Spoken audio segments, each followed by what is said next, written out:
I don't know why you're playing safe around that word. Anarchy is a political ideology. And it is a political ideology that the government wants to push us to. And I say this because if you analyze what the word anarchy is, it's just basically anti-Rutoism. Because what the outgoing President Ruto is running is akin to what could be described as, and pardon my largesse, a kakistocratic tumbocracy. In the sense that the only way you can qualify for this government is if you're utterly corrupt, if you're utterly inept and uneducated, and if you have a name that has bedeviled this country for long. So sorry to break it to you, fellow comrades in the Catholic University of East Africa and all other school-going children, that you will never be in government because you're educated and you stand for something. Dimwits, all of you. That is what we are fighting. I need us to be alive to this reality because that informs our now and that will inform our what next. I used to be shy of this question, but Kenya is akin to, I would liken our beloved country to a beautiful woman in a narcissistic and abusive relationship. And asking that woman what next is after she bears her heart out to you and you tell her, wa, sauta do. It is imperative, it is incumbent upon us to, one, figure out how do we take our friend from this situation, because otherwise we run the risk of victim blaming. And a lot of the times the people who are asked what next are the victims. It has never been to the powerful people because they know exactly what is now, and they know that up to 100 generations they will be sorted off the blood of your backs. And they use your blood to sign political deals. That's all that's needed.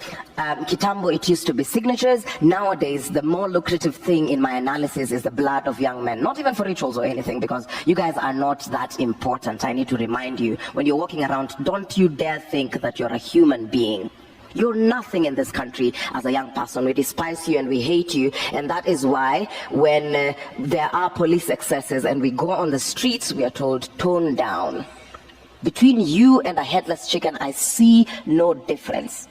This is how we push back. It is in the remembrance of the cruelty that this regime has meted upon us.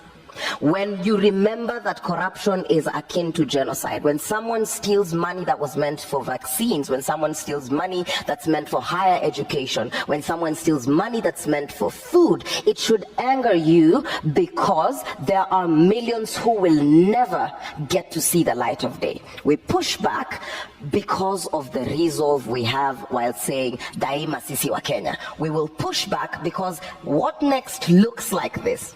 We will deal circumfoniously with this government. We will root it out. We will ensure that all these corrupt officials face the law. We will ensure that rogue policemen, and it has gotten to a point where we have to be very radical in our communication, in the sense that abnormal behavior during abnormal times is normal behavior.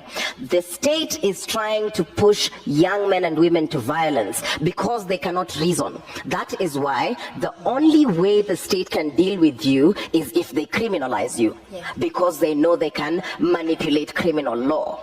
We push back by remembering the comrades that we have lost. We will push back because we are Kenyans, and as my sister and comrade Mercy Tarus would say, Kenya ni home.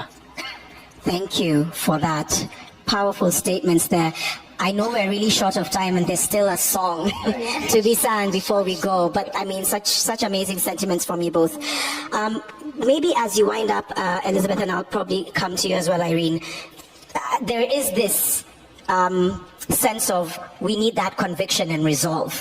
How do we also move forward with heavy education? I think it was Irene who said, we know, like you know your rights, you know the law.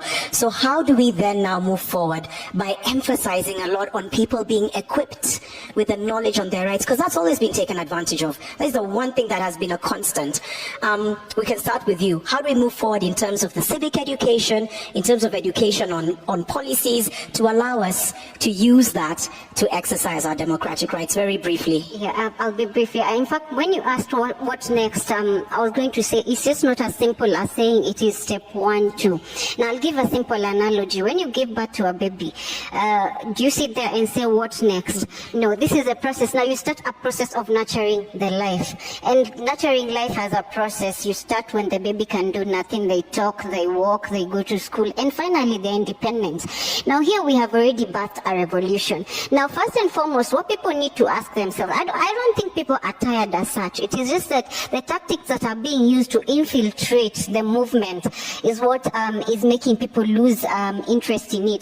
But I think they're very much into it. But number one is we need to constantly remind ourselves, why did it begin in the first place? Now when you tell yourself that, and then you come to answer your question, have you achieved what got you there in the first place? If the answer is no, then definitely you have to continue. And my view is, we are fighting for the soul of this country. We are fighting for our future, and we cannot afford to relent. They want us to relent so that they can continue with these shenanigans they're up to. So we need to remind ourselves, number one, why did we begin? And then number two, we need to do civic education. Now I'll give you an example. You can see these border people who are being, okay, not all of them. There are people who are infiltrating as borders, other goons. We need to do a massive civic awareness among the population. Show them this is the problem. If you did not stick to these handles you're being given, this is the better path that you can get when systems are working. Let us fight. I've always said, let us fight for systems that are working for each and everyone. Let the leaders put in place systems that are working, and everyone will be okay. It's not an issue that we all want to be crazily rich, but if you can meet your needs and you can live a decent life, most people would be comfortable with that. So we need to remind ourselves two elements. We need to remind ourselves why we began, and number two, we need massive civic education for the population. Thank you. Very important. Finally, Irene. Further to what my sister Anjali has said, I believe that as LSK, we have been doing this and we continue doing it, creating awareness, educating the masses. We have legal aid clinics. We always host them at different court stations, and we are always urging people to come. And you can ask as many questions as you want. And because of the times that we are in, such avenues go ahead to help people understand how our country runs, what their rights are, what their duties are as citizens, and what they should expect from the government. I actually believe that we are not against taxes. Our problem is how are our taxes being used. That's the biggest problem, because why are you taxing people yet they don't see any benefits? We don't have roads, we don't have hospitals, we don't have proper working schools. Even higher education has become a problem. After Form 4, what's next? Are they going to, like they were saying, they give people boda? I'm not looking down on boda riders, but all of us cannot be boda riders. You see, so we need to have systems that work.